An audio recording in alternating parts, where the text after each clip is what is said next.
Hi, I'm a sunfish and I enjoy the Colosseum. This is a guide for how to learn the Colosseum and get your first quiver. You will die, maybe a lot, but that's okay. Let's jump right in. This is a dangerous piece of content. Hardcore Ironmen, beware. The Colosseum is in Civitas Illa Fortis in the Kingdom of Balamb. You need to complete Children of the Sun, which is a short quest with no requirements. You can start it by talking to Noah or Alina in Varrock Square. To build this Quetzal nest for quick travel, you will also need to complete the quest Twilight's Promise. If you're playing on a main, before you go there, buy the materials to make a perfected Quetzal whistle, as well as the meats to charge it at the Hunter's Guild. Also get 10 Quetzal feed, 3 limestone bricks, and 4 soft clay to build the nearby Quetzal nest. The first time you arrive in the city, head to the east and build the Quetzal nest.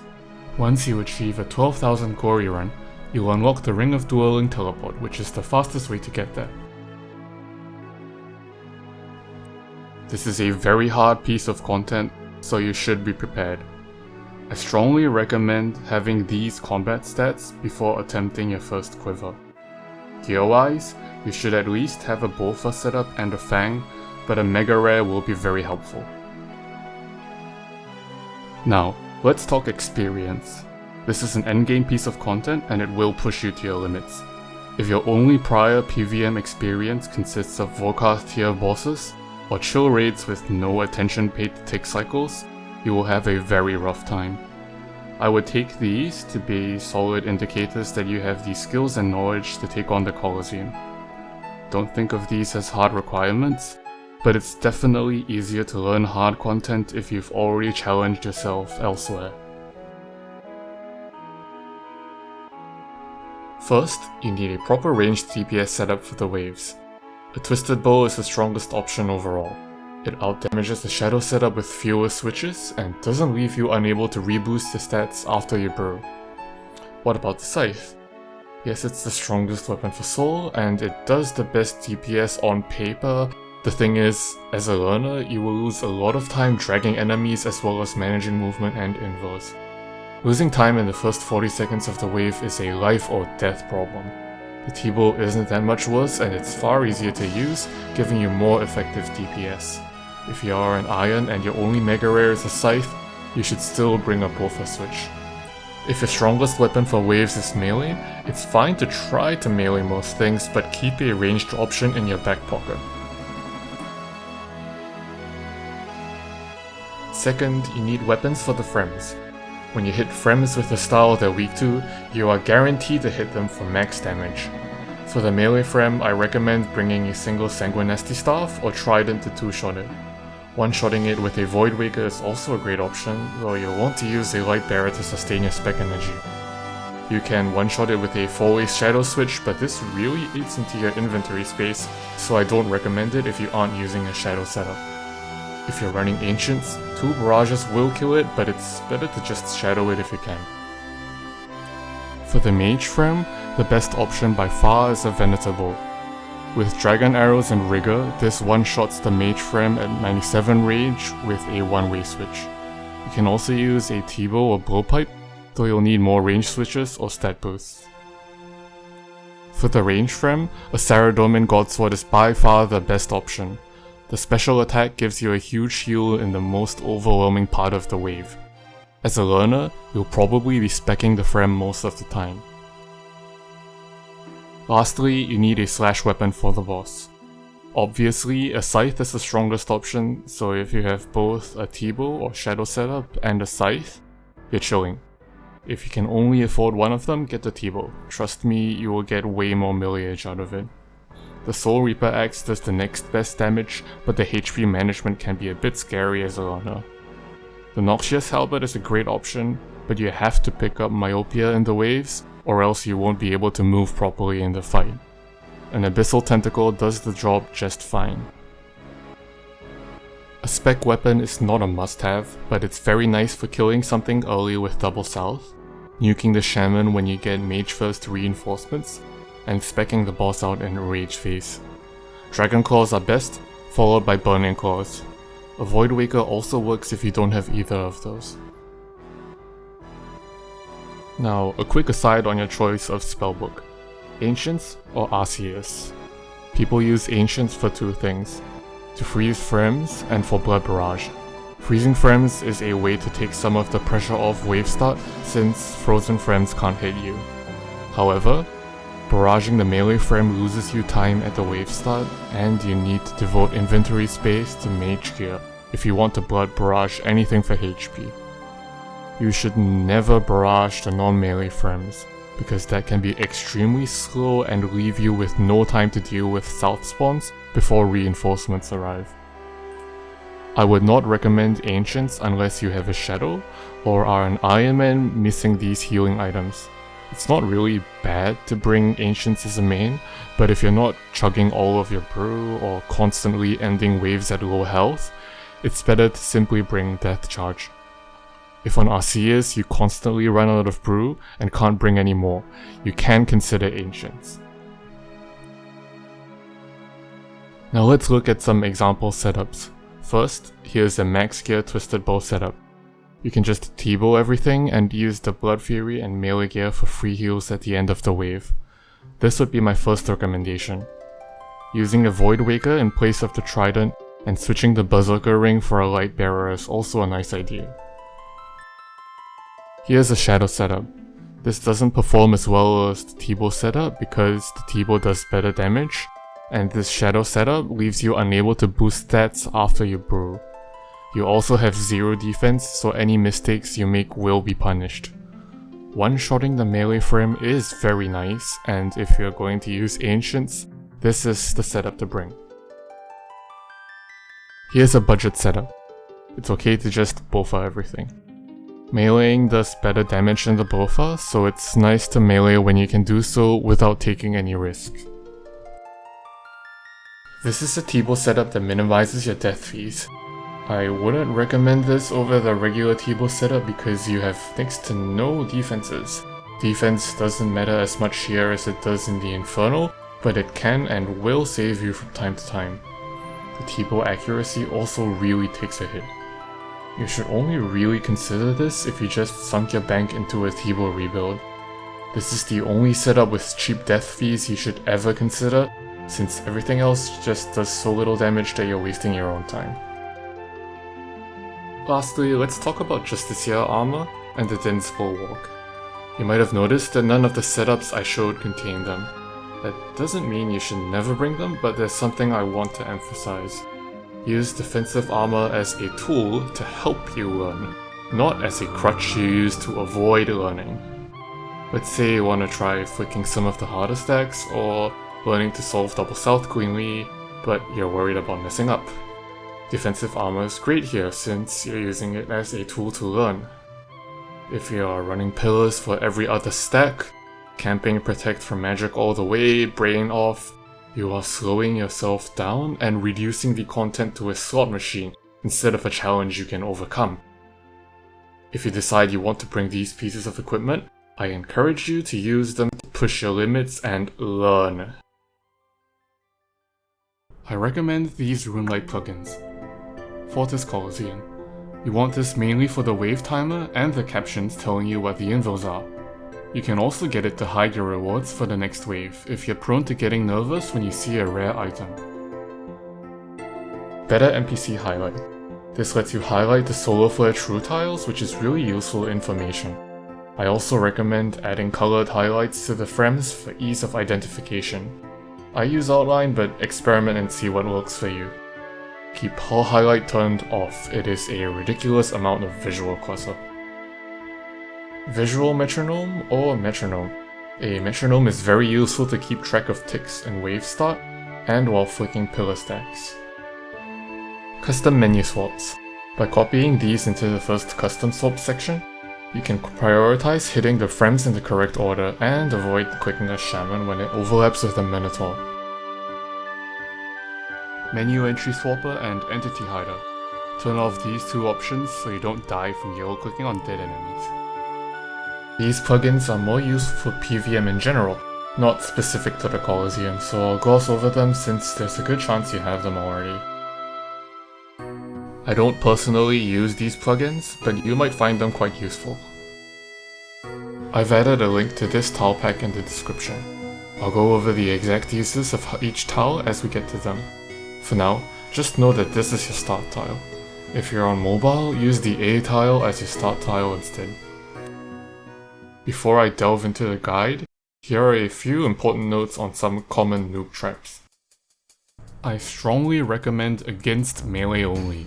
It's okay to try to melee most things, and it's okay to pack things like Justiciar armor or a Dins while you learn. But make sure you pack a ranged switch. There are a ton of situations and invos that are easily solved by having a proper ranged option. Doing melee only forces you to either do an unnecessarily hard solve, or run pillars and pray to RNG that you survive. You can get a Quiver with melee only, but for most players it will slow you down. Southwest Pillar. This is bad because it will make you die a lot. You've probably heard a lot of people complain about dying to double south spawns. That happens 4 times as often on Southwest. As a learner, this is a way bigger downside compared to the benefits, not to mention everything else that can go wrong on Southwest. Southwest for your first Quiver is trolling yourself, unless you are specifically looking to practice your ability to deal with double and triple south spawns. Moving around to avoid frem damage. This advice gets repeated everywhere, and it's an extremely common way learners screw themselves over by losing time in the most important part of the wave. If you can't kill frems tick perfect, do yourself a favor. Stay still, focus on your switches, get to work on south spawns as soon as possible. It's worth it. As they say, know your enemy.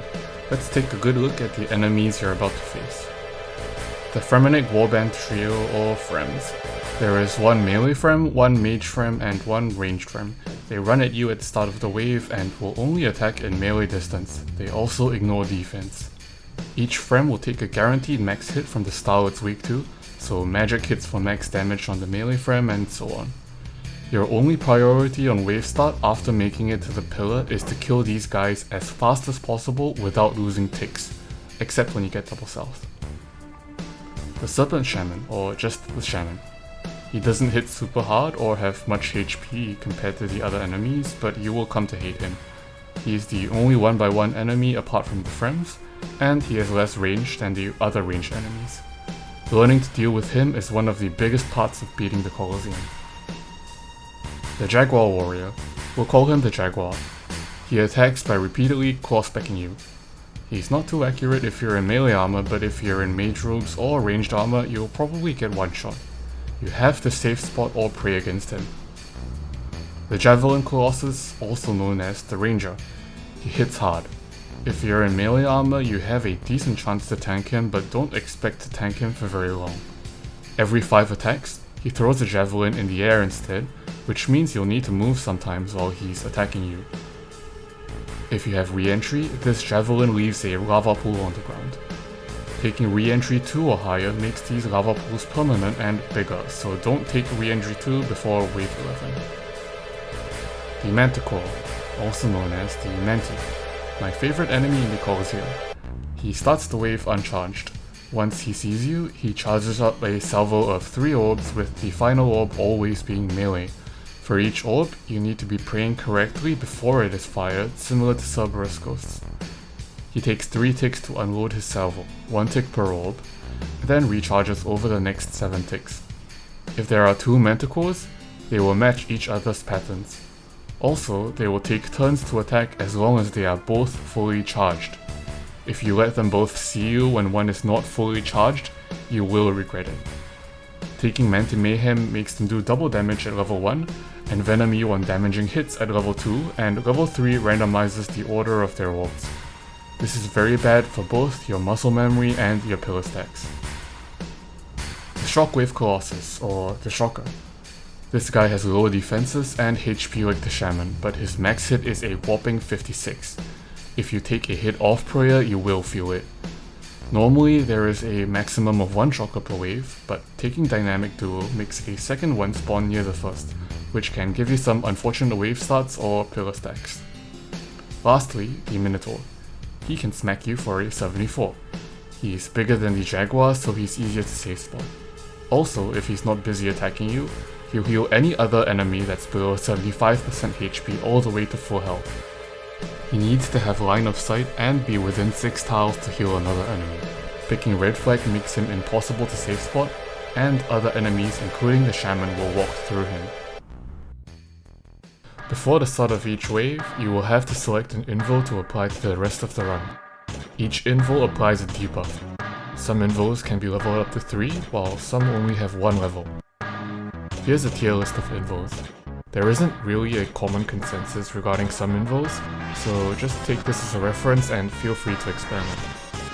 First, the good pick category. You want to pick these Invos as soon as they are offered. They have a minimal impact on your survivability or enemy difficulty.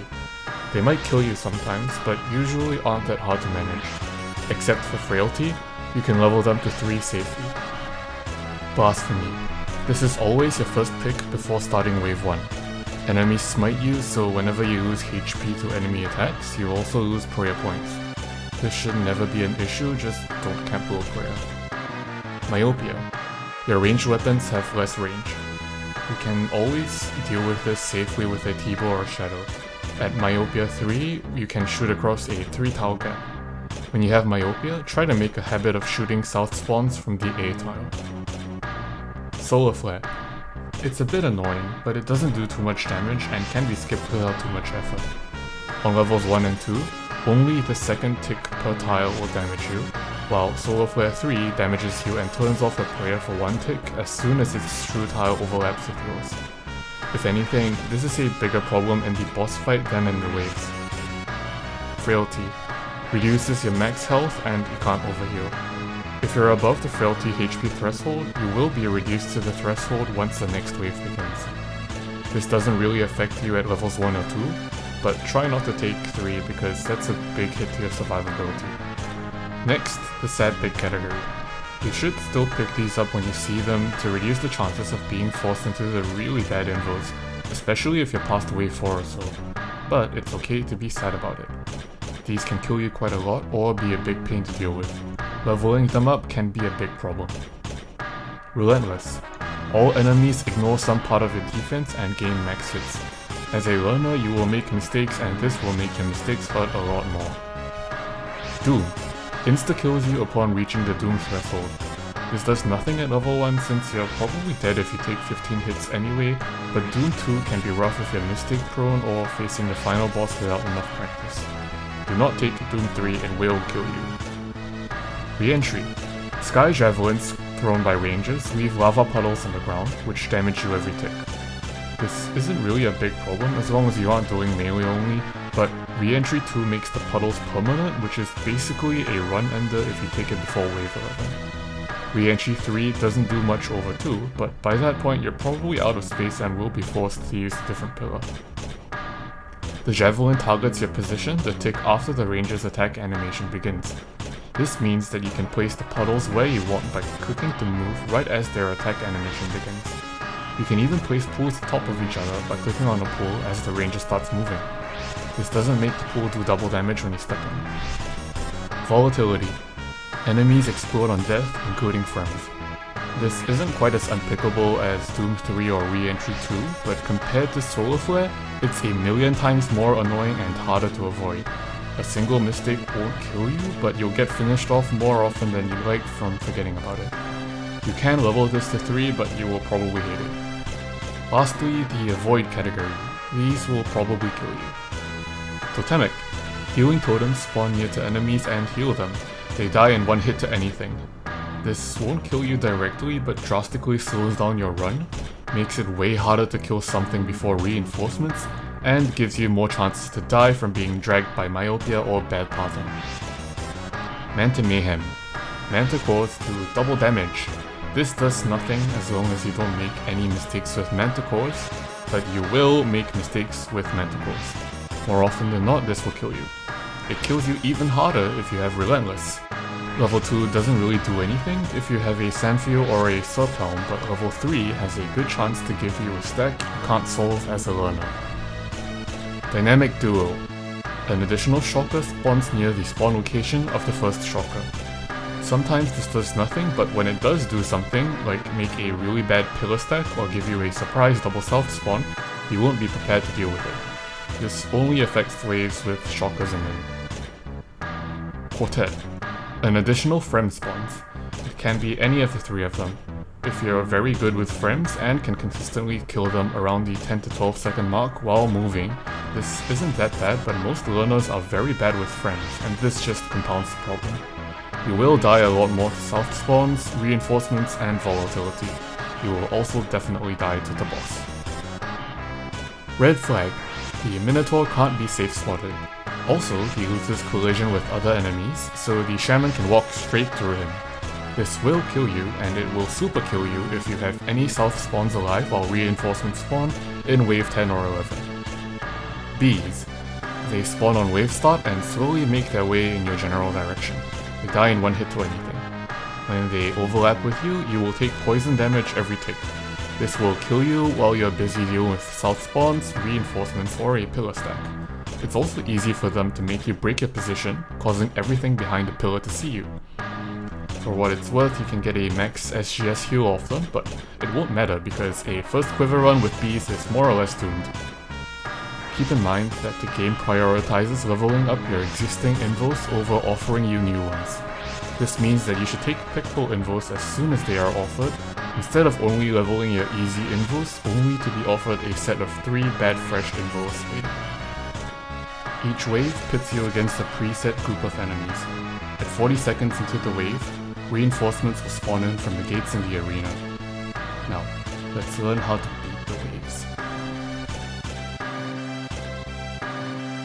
You won't be able to use the bank chest in the Colosseum until you get 2000 glory, so you'll have to gear up at the bank outside. At the bank outside, pre-pot a Divine Super Combat and Divine Range pot, heal up and overheal with an Anglerfish. Before you enter, you'll need to talk to Minimus, this guy. If you die in the Colosseum, you'll respawn here and will be able to claim your stuff from your gravestone. You get a 75% discount on death fees until you clear 100 waves. Once you enter, you'll be made to walk for a few seconds towards the center. You regain control once you're past the pillars. Head over near the start tile, drop whatever you need to make room for your two-handed weapons or runes, go to the start tile, and click on Minimus to select Blasphemy as your first invo.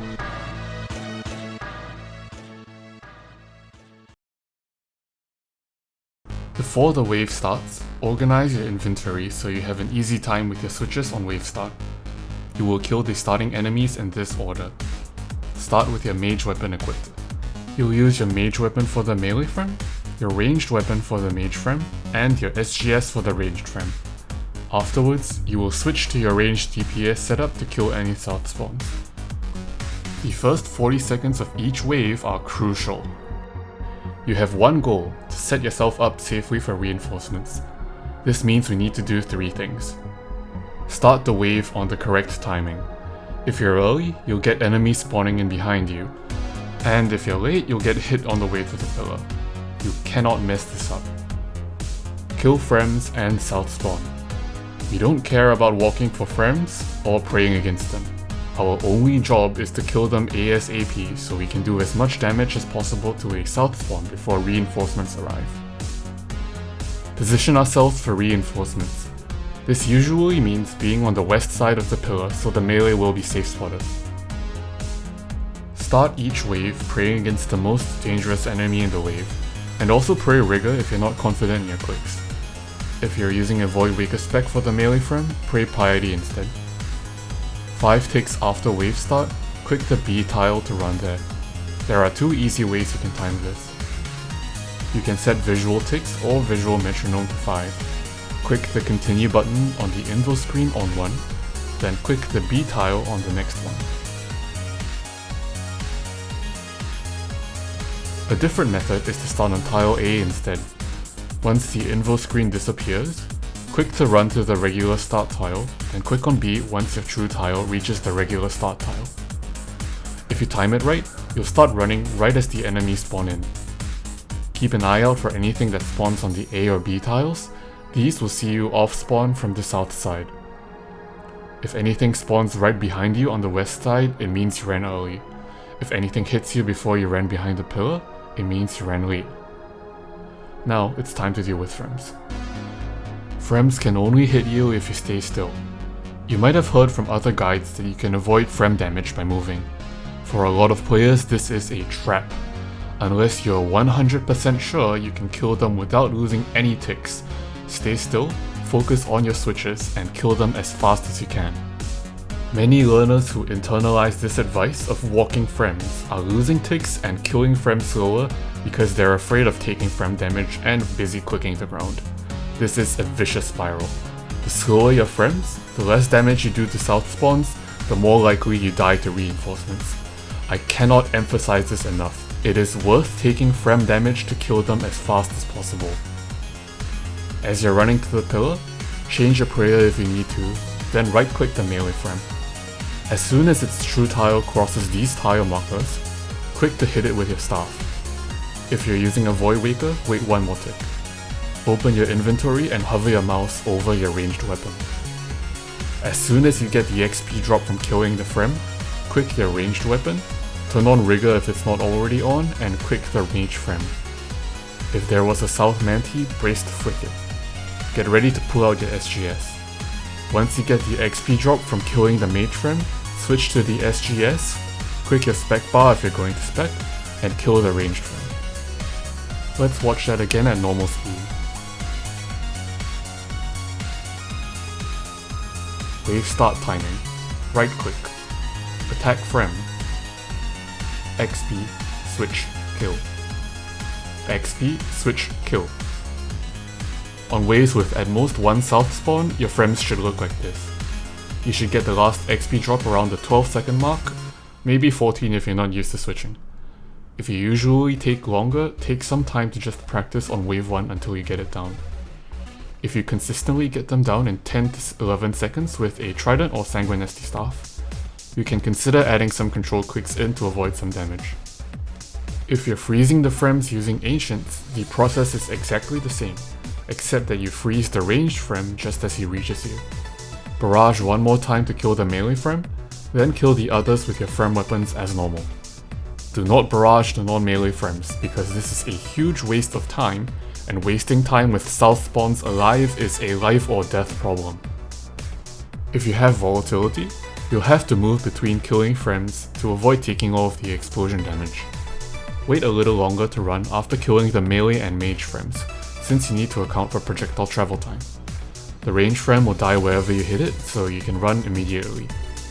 If you get double south, you'll avoid most of the damage by using the rotation method. I'll get into that in a moment. There are 9 possible spawn points for enemies each wave.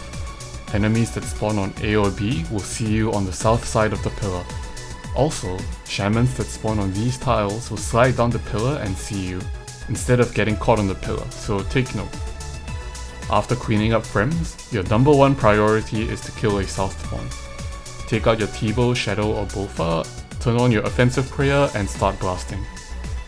Be careful if you have Myopia 3. You can pull the south spawn into a safe distance by standing on A for a few ticks. If your Frems are on point and you're potted and using offensive prayers, you should be able to kill or almost kill a south spawn before the 40-second mark every time. With a Bofa, you should be able to do most of the Manticore's health. Things get spicy when you get enemies spawning on both A and B. This is a double south spawn. This is a big killer for Colosseum learners. Learning to survive double south is huge for getting your first Quiver, and I'm going to show you how. You do need to be able to pray against 2 enemies to survive, so don't skimp out on practice in the early waves. There are 2 methods for solving double south, the rotation method and the AB method. I made a separate video covering the rotation method in depth, but I'll go over both methods here. The rotation method works by rotating to the north to set up an easy off tick or same tick. First, kill the melee Frem. If you one-shot it and have good switches, you can also kill the mage Frem. Once you get the XP drop for the kill, click to rotate to the center of the north side and change prayers if needed. Switch your weapon and kill the mage Frem. Glance at the south spawns to see if they start with different styles or the same style. If they're the same style, go to the edge of the pillar, then same tick them by going back west. If they're different styles, off tick them by rotating west from the center. If it's a shaman and a ranger, you'll have to use these two tiles to off tick them instead. Flick the two enemies as you return, then finish any remaining frames and get to DPSing one of them. You might have to adjust this method a bit for certain spawns. For instance, you might not be able to kill the mage frame up north if there are a major and ranger north of the pillar, since you don't want to tank more than one hit. I encourage you to have a look at the full guide once you've had a bit of experience with double south. It covers those tricky situations and it will make more sense when you actually know what's going on. The other method is the AB off-tick. This method has been more popular since the release of the Colosseum and it's simple in theory, but often harder in execution than the rotation method. It works by using the AB tiles to automatically off-tick double south off spawn. If you see a Manticore spawn on A, you go to A.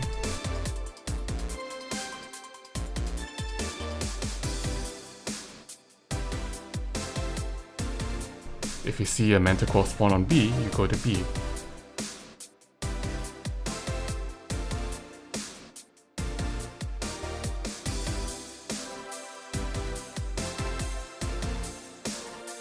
If it's a shaman and ranger double south spawn, go to whichever tile the ranger didn't spawn on. So if the ranger spawned on A, you go to B and vice versa. Be aware that this does not work every time and you might be forced to rotate anyway. If it's a shaman and manticore double south spawn, you really want to use the rotation method instead, because there is no rule that guarantees you'll be safe.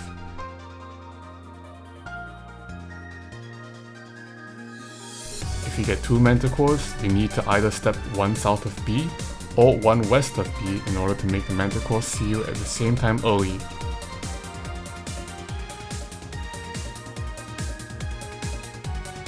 Comparing the two methods, the rotation method gives you a set action plan when you're doing one action at once, and the prayer flick patterns are the same as those you practice on regular pillar stacks. It also drags the rear spawn into Myopia 3 range, and you don't have to think about flicking any manticores until you rotate back west. It does require you to click a few more times though, and sometimes you'll need to tank a hit on the north side or get caught in one of the tricky situations. The AB method is easy on the clicks, and you never have to tank hits, but it's easy to get overwhelmed and lose focus of friends. Everything's on you at the same time and you're bracing to flick the manti. If there are a ranger and major south, you also have to start flicking them way earlier compared to the rotation method. The prayer flick patterns are also weird compared to what you do in the rotation method, and give you less time between flicks to do your switches and flick frames. Even though you have to click a bit more, I recommend learning the rotation method. It lets you use the muscle memory from pillar stacks, and it's easier to kill any remaining frames once you stabilize, because the flick patterns give you more time between cycles. That said, feel free to experiment and see what works better for you. It's natural to be overwhelmed on your first few tries, so just try to do one thing correctly each time, and you'll be solving double south before you know it. One more thing. On waves 3, 5, and 6, you can sometimes get a triple south spawn with a manticore in it. Don't try to deal with this right away. Rotate north and wait out the reinforcements on the Jaguar safe spot tiles here before dealing with the stack. If you get this on wave 6, you'll need to pull the ranger close enough to hit him.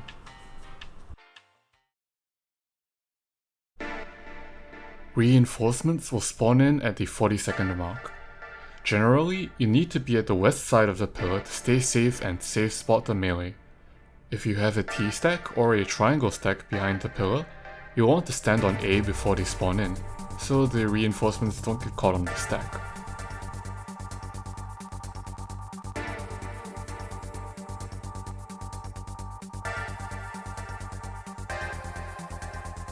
On the waves with just a melee reinforcement, you can stay safe by moving to B or one south of B.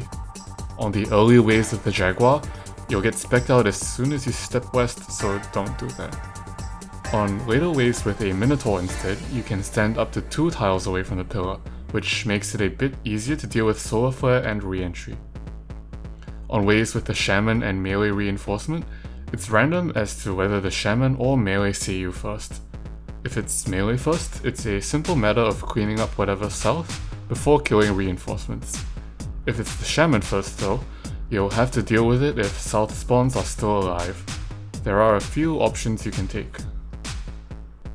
The best solution to mage first reinforcements is to kill a south spawn before the reinforcements arrive.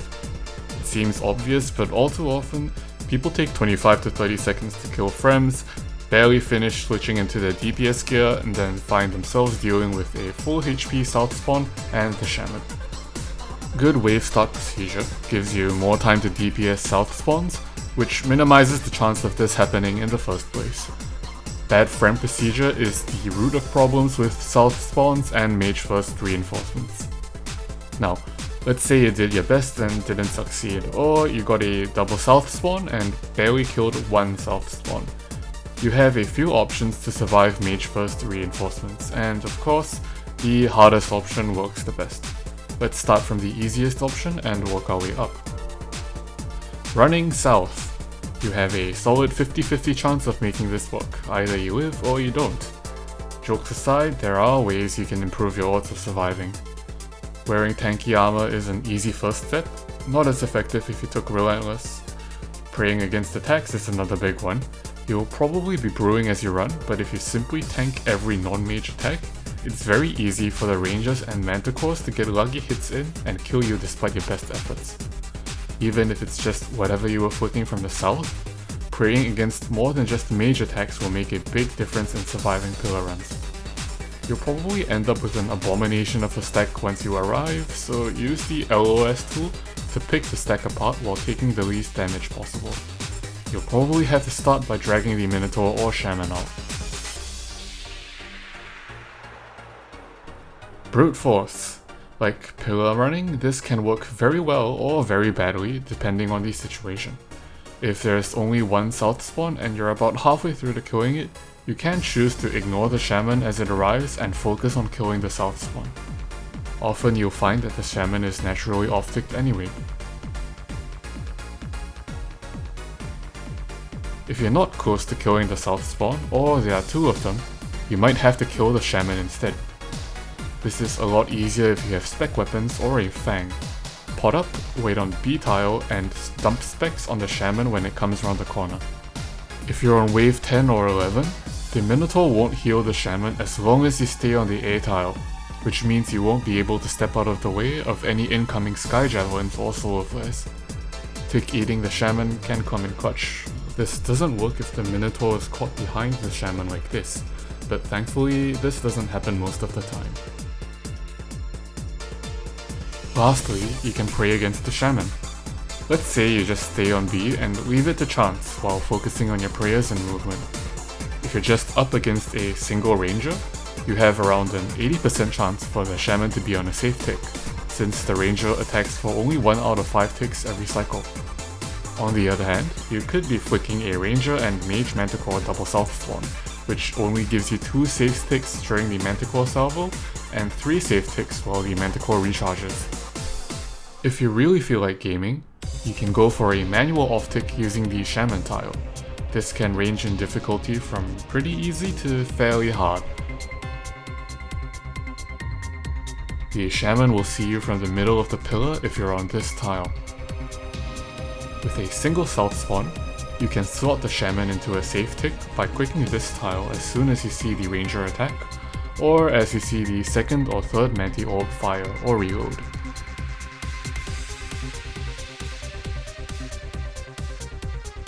Things get really wacky if you're trying to off-tick double south and the shaman, so don't end up in that situation if at all possible. Learn good double south procedure and do as much damage as you can in the first 40 seconds. You might be a bit paralyzed as you noodle on south spawns and the timer is ticking close to 40 seconds. Believe me, we've all been there. What I want to encourage is for you to plan ahead. Before they show up, take a moment to decide what you're going to do ahead of time. For example, there are still 2 south spawns and I'm not close to killing one, My only hope is to wear my tank armor and run, so I'm gonna start brewing up early. That ranger is almost dead. I can tank a few shaman hits and finish it by brute force. I've got 100% spec energy and a fang, so I'll ready the claws to spec the shaman and I'll use the fang to finish him. I'm feeling like a gamer and it's just a ranger, so I'll try to do the manual off-tick. All of these methods will work if you plan ahead and execute them well. Take a moment to prepare yourself for Mage First reinforcements so you're ready to move instead of being caught with your pants down. Mage First is not a death sentence.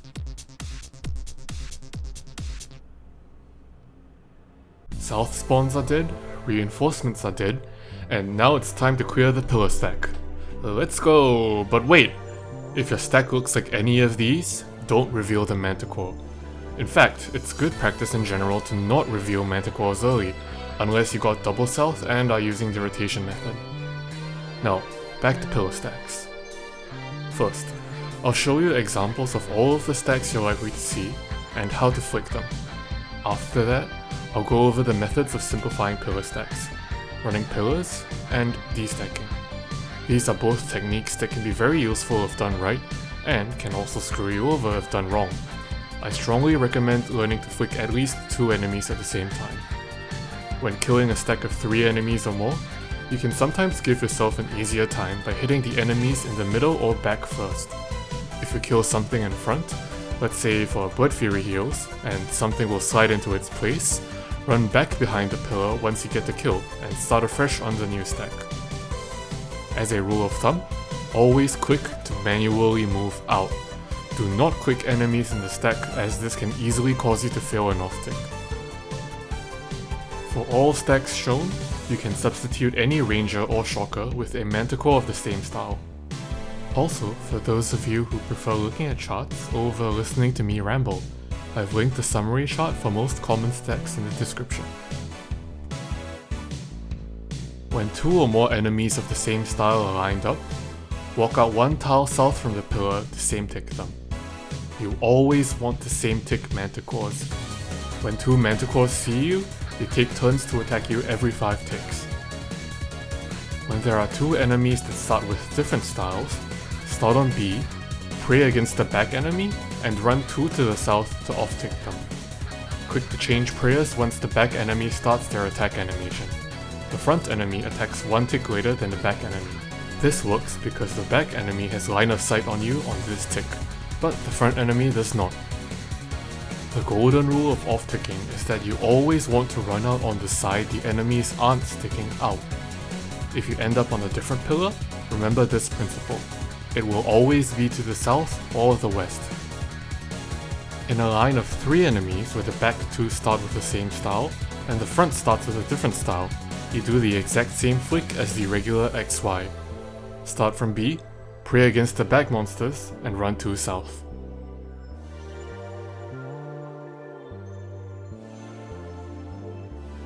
What if the front and middle enemies start with the same style? Simply start from 1 west of B instead. Pray against the back enemy, run 2 south. The back enemy attacks first, then the 2 front enemies.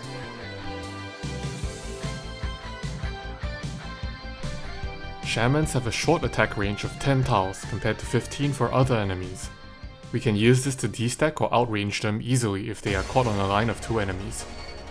If the front 2 enemies start with the same style, you can just outrange the shaman by same ticking the front enemies while standing at least 1 tile away from the pillar. If you have Myopia 3, you won't be able to hit the closest enemy with a ranged weapon, so you'll have to off-tick or destack the shaman. To destack it, simply go at least 2 tiles south from the pillar edge, at least 1 tile away from the pillar so you're out of its range. If there's a mage manticore in front and a ranger in the middle, you'll want to tank a shaman hit to off-tick the 2 front enemies, then run back out of the shaman's range. You can also destack it as shown earlier. When the shaman is smooshed between the pillar and the ranger on the south side, you can't wiggle it out.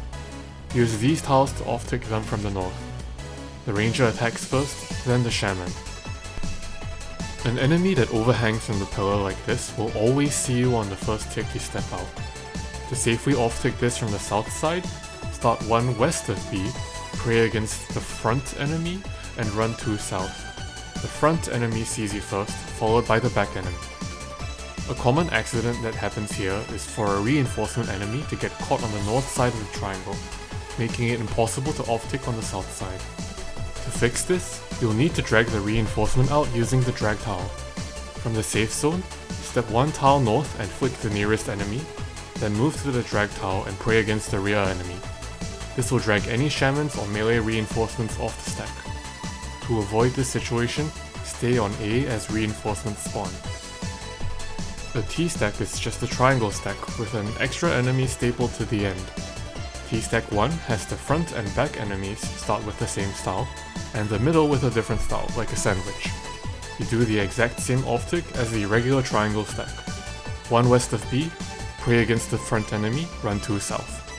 Make a habit of killing the middle enemy so you don't accidentally make a Z-stack.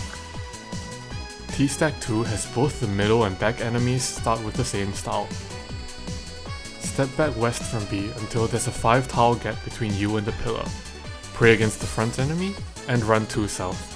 The front enemy attacks, followed by the middle and back enemies. T-stack 3 can be tricky. This is when the front and middle enemies start with the same style. You want to same tick the front and middle enemies by stepping 1 south from as far back as you can go. If you don't have myopia, you'll be able to hit the front enemy from all the way back without the back enemy seeing you. If you do have myopia, you'll need to off-tick the back enemy from the back, so you can run into range. This stack looks scary, but it's actually the same as a regular XXY stack. Start 1 west of B, run 2 south, and just pray against the manticores. I know I said you have to same tick manticores, but just assume this works by magic. A Z stack is 3 enemies in a line with the front and back enemies starting with a different style from the middle enemy. More often than not, these happen because of avoidable mistakes, like careless destacking, killing the front enemy in a T-stack, or revealing a stacked manticore early. You probably don't want to flick a Z-stack on your first quiver. This is the biggest reason why it's not good to reveal stacked manticores early. Whether or not you've already revealed the manticores, I recommend destacking or pillar running for Z-stacks. If you're not on your first quiver, or are at high doom, and need a 0 damage solve, you have 3 options to flick a Z-stack. If there isn't a manticore at the front or back, you can use this first method. Stand 1 or 2 tiles west of B, run out, run back onto B, then run out again. The back enemy hits you, followed by the middle and finally the front.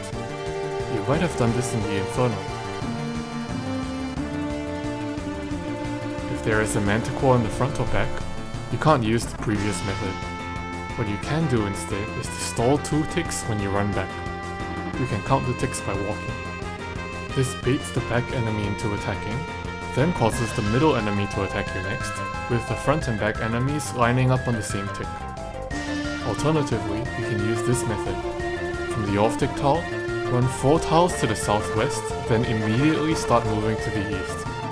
Similarly to the previous method, this makes the middle enemy attack you before the front and back enemies.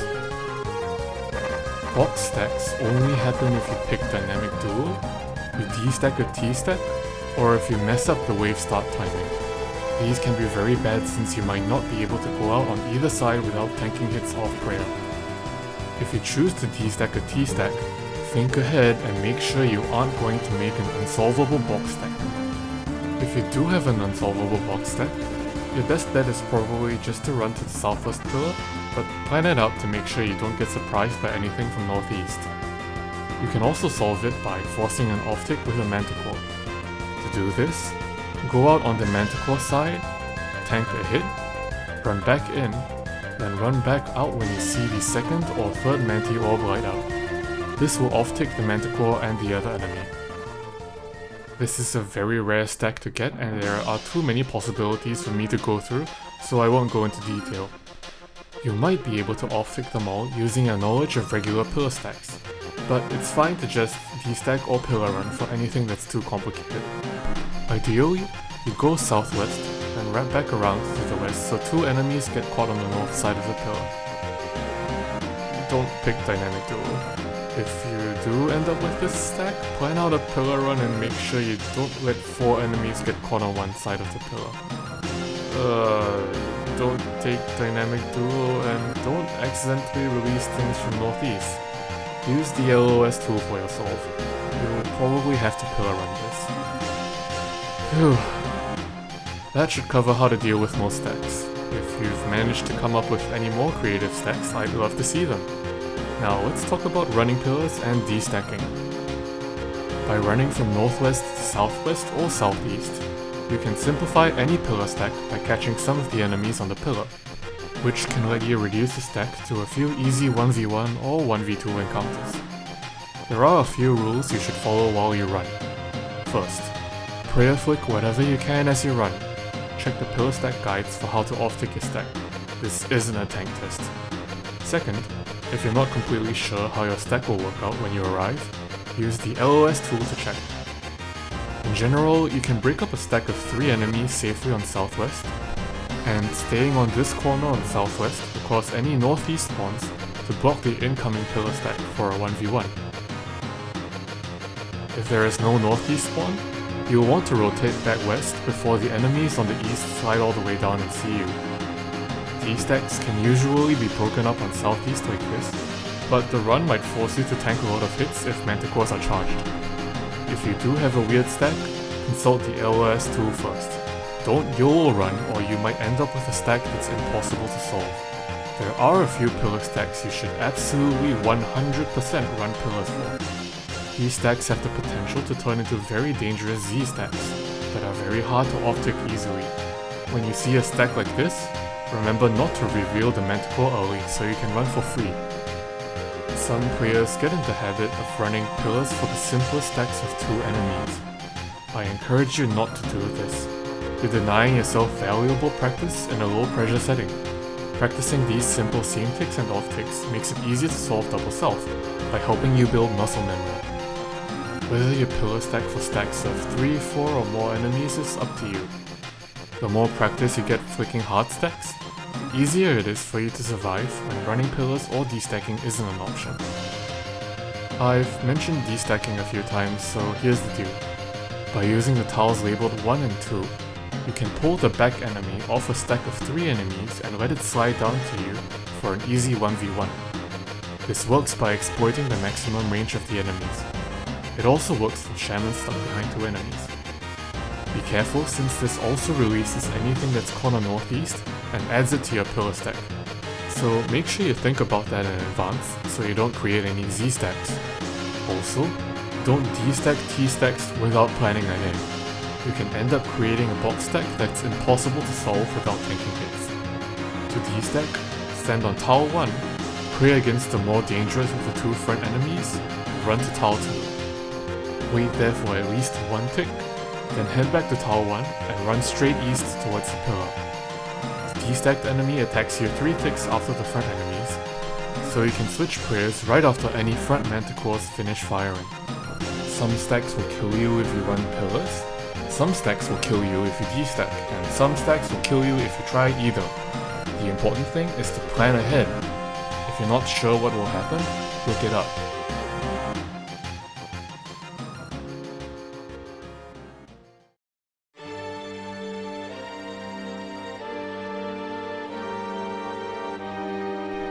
Nice work. You've made it through the waves and now only Soul Heredit stands between you and your first Quiver. In my opinion, this is one of the most fun and well-designed fights in the whole game. Let's show him who's the real boss. Before you start the fight, check that you have Soul's True Tile highlighted. Turn on area sounds and sound effects. Also, make sure that you have a hotkey set for your equipment menu.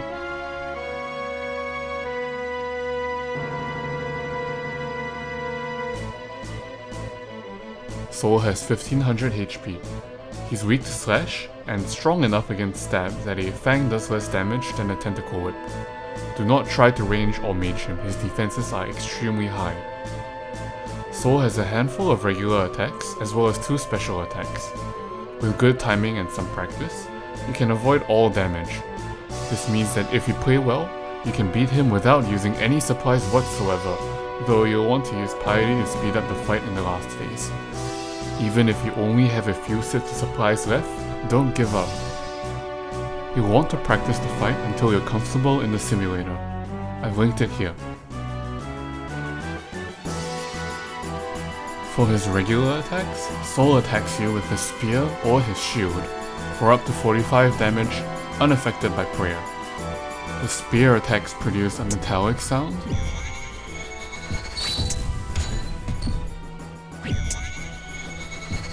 and the shield attacks produce a whooshing sound.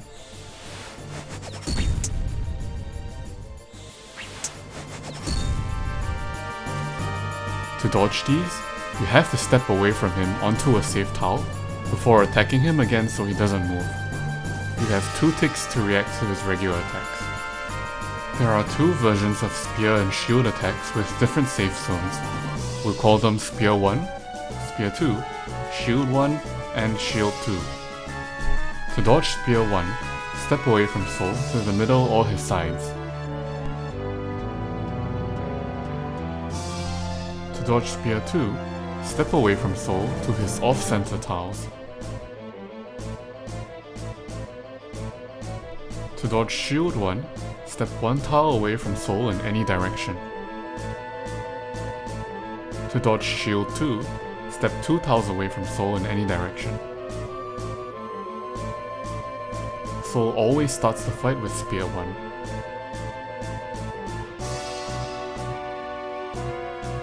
If he uses the same type of attack multiple times in a row, he will alternate between the 2 versions.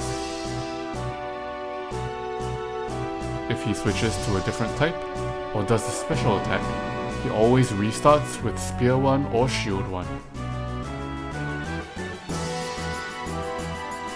When Sol reaches these HP thresholds, he will stop moving, say something, and place puddles on the ground around you before attacking you again. 1 puddle is guaranteed to target your current position, so you will have to move and probably retreat a little to give yourself space to dodge his attacks. With every phase change, the fight gets harder. After a phase transition, Sol will always attack you with his spear attack. If his last attack before the phase is Spear 1, this attack will be Spear 2, so be careful.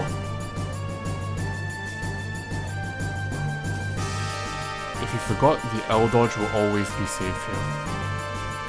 After the 90% HP transition, a crystal appears and begins to patrol the edges of the arena. Every 20 seconds or so, it will stop and emit a harmless guiding laser. If you don't move out of the way within 3 ticks, you will be hit by a projectile for over 70 damage. This is the most lethal hazard in the Sol fight, and you must avoid getting hit at all costs. An additional laser crystal gets added with each phase transition, up to a maximum of 4 crystals at the 25% mark. When Sol enters Enrage phase under 10% HP, lasers will fire more often and only give you 2 ticks to move to safety.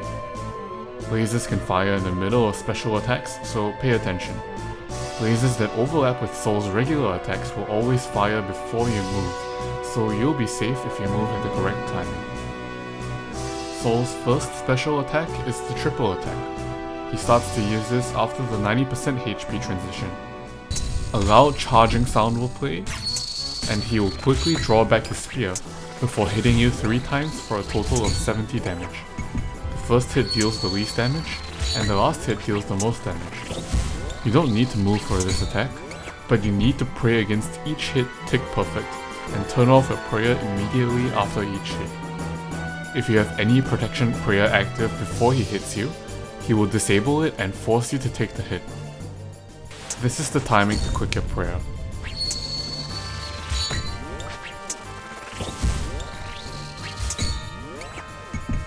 After he goes below 50% HP and does the phase transition, he will delay the final hit by 1 tick, which can easily throw you off.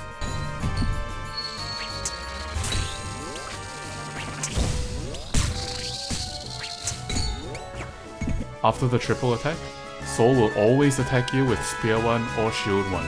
He can't do 2 specials in a row. After the 75% transition, Sol can use a Grapple on you. He calls out a body part, then drops his shield, rears back, and grapples you with his left hand for up to 45 damage. To block the damage, you need to go to your equipment tab and click on the targeted piece of equipment to defend it. You have 4 ticks to do this.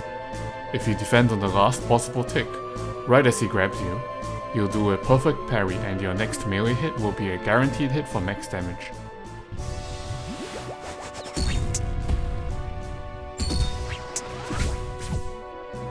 If you're not used to opening up your equipment tab with a hotkey, make sure you practice doing so before the fight. Also, as with the triple attack, Soul will always attack you with Spear 1 or Shield 1 after grappling you. You can't use another grapple or triple attack. Now that we've gone over all of Soul's mechanics, let's talk strategy. First, we need to learn how to easily dodge his regular attacks. There are 2 main methods you can practice, the hover method and the L method. I recommend learning both. The hover method uses the fact that after any given attack, there will always be a tile that is saved from Soul's next regular attack. This method takes a bit of practice, but gives you the most flexibility in dodging solar flares or avoiding tiles covered in puddles. After any special attack, hover 1 tile back on his sides or middle. After Shield 1, hover 2 tiles back on his sides or middle. After Shield 2, hover 1 tile back on his sides or middle.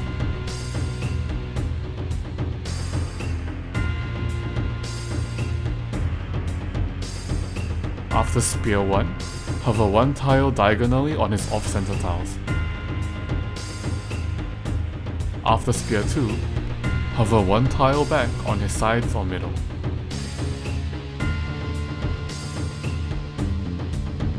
The L method uses the fact that dodging in an L away from Soul's corner tiles will automatically dodge Spear 1, Spear 2, and Shield 2 for you. This method shines after a phase change because it is guaranteed to work regardless of whether he does Spear 1 or Spear 2. However, it is not as good overall as the hover method for 2 main reasons. The first reason is that this method is brain dead until it forces you to react to Shield 1.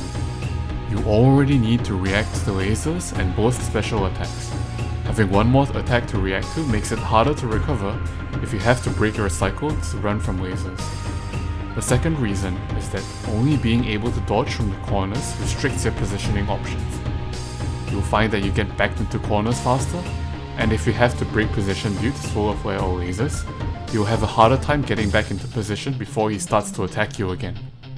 I recommend mainly using the hover method and keeping the L method in your back pocket for when you lose track of phase transitions. Soul's arena is a small 14x14 square. As the fight goes on, Soul begins to take space from you by dropping puddles on you in phase transitions, which forces you to move back to continue dodging his normal attacks. You will also probably make mistakes while dodging, which will cause him to move forward and take space. Running out of space, being backed into a corner, is a common way for learners to die, since you run out of room to dodge attacks. To prevent that, you have to rotate to give yourself more space. Rotate once there are only 3 tiles between you and the arena boundaries. Do it early when it's safe, instead of when you're being forced to move by lasers. You're going to make mistakes, and that's okay. You need to recover. To recover safely, resist the urge to quick brew immediately. Look out for Soul's next attack. Dodge, quick soul, then brew. Dodge, quick soul, brew. I know it sounds obvious, but when you get hit, your first priority is not to heal, it's to dodge the next attack.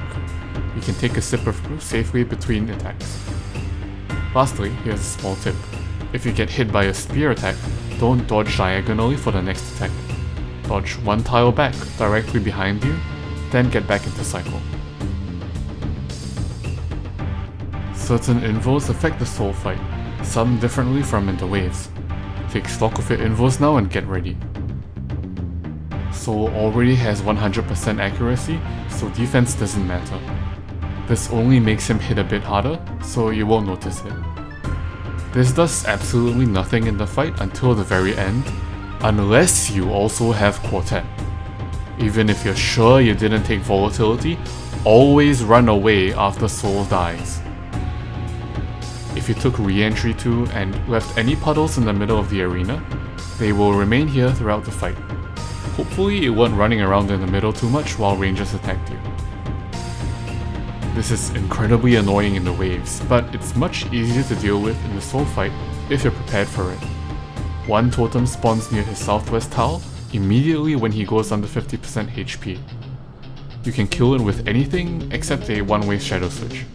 It takes 2 minutes to respawn, which should be more than enough time for you to close out the fight. Solar flares orbit along the tile markers. They work the same way as they do in the waves. Even though they don't do that much damage, you'll probably feel much more pressured for space. Try to position yourself around the safe zones.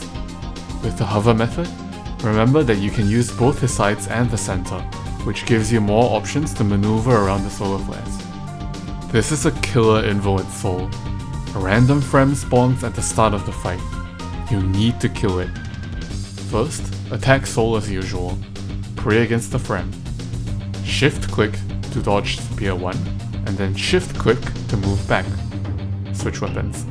Shift click to dodge the next attack, and shift click to move back. Hit the frem. Repeat until the frem is dead. If you do not shift click, you will red click the frem and it will throw you off. Stay disciplined. One dodge while shift clicking, one action. This is another killer invo and you should pretty much never have this on. Bees spawn at regular intervals. You will need to tag them with your ranged weapon in between dodging Soul's attacks. If you're using a scythe, sometimes the scythe will catch them when they're nearby, but don't count on it. Now, you know everything that you need to beat Soul. All that's left is to execute. This is how you should take the fight from start to finish. Start by immediately running up to Soul and attacking him. Remember, his first attack is always Spear 1. Rotate to his east side and use this space until around the 75% phase, then rotate. If you make mistakes and he takes too much space from you, you'll have to rotate earlier. Continue with the fight, gradually retreating southward. By the time you need to rotate to the west, Soul should already be on low health if you don't make too many mistakes. As Soul approaches 10% HP, take a glance at your inventory. Get ready to whip the claws out. Once he goes below 10%, don't hesitate. Switch to your claws, ready a spec and dump it all on him. Dodge. If he's not dead, switch back to your main weapon if you can and keep dodging. Soul will go down. Run away, it's not over. He dies, maybe he explodes. The chest comes down. Click it, bank or withdraw your quiver. And now you're done. Congratulations, and well done. Thanks for watching this video, I hope it was helpful. The Colosseum is one of my favorite pieces of content in the game, and I hope that you enjoy your journey to your first quiver. And who knows, maybe you'll stay around for another few runs. It's great money once you can get some clears, and it builds skills that will be very helpful for other challenging PvM encounters. Anyway, that's that. Good luck, and I'll see you around.